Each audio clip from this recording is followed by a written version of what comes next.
শীতের রাতে রাস্তার পাশে ঘুমিয়ে আছে কত শত দরিদ্র মানুষ, দেশবাসী ঘুমিয়ে আছে নিজেকে নিয়ে বেহুশ। টাকা পয়সা অর্থ সম্পদ অনেকেরই আছে সম্বল, রাস্তার পাশে যারা ঘুমিয়ে আছে তাদের দরকার শুধু একটি কম্বল।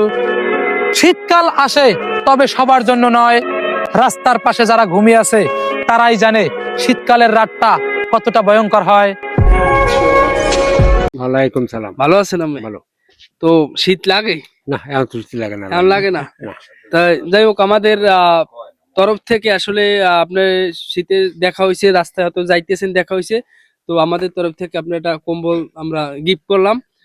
কেমন লাগতেছে? খুব ভালো লাগতেছে, আল্লাহর নামে। খুশি হয়েছেন অনেক? খুব খুশি হয়েছি। আমাদের জন্য দোয়া করবেন যেন আমরা এই কাজগুলো করতে পারি। আমাদের মনে অনেক আশা যে এই কাজগুলো যেন আমরা করতে পারি। হ্যাঁ, আমাদের জন্য দোয়া করবেন যেন আমরা এই কাজগুলো করে সামনের দিকে অনেক এগিয়ে যেতে আল্লাহ পারি। ভরসা, আল্লাহর নামে। আর অবশ্যই খান সাহেব একটু দোয়া দিয়ে দেন, আর আমার প্রবাসী ভাইরা যারা আছে আমাদের পাশে এগুলোর জন্য দোয়া করেন। আর আমরা সবার উদ্দেশ্যে একটাই কথা, আমি আগেও বলছি, আমরা কিছু মানবিক কাজ করার জন্য অনেকজন অনেক মন্তব্য করছে, আমি তাদের উদ্দেশ্যে একটা কন্টেন্ট বানাইছি, আমি আমার পেজে ছাড়ছি, আমি আবার বলতে চাই, দান করতে হয় গোপনে, এটা সবার জানা।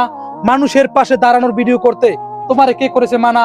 অর্থ সময় সামর্থ্য দিয়ে যারা ভিডিও করে তাদেরকে নিয়ে কেন তোমাদের বেশি চুলকানি? তাদেরকে শোনাতে চাই জ্ঞানের বাণী। নিজের কলসি খালি, অন্যের কলসির পানির বিশুদ্ধতা নিয়ে যাদের বেশি কৌতূহল, দুঃসময়ে কাল হয়ে দাঁড়াবে, খুঁজে পাবেন একটু জল। মানুষের পাশে দাঁড়ানোর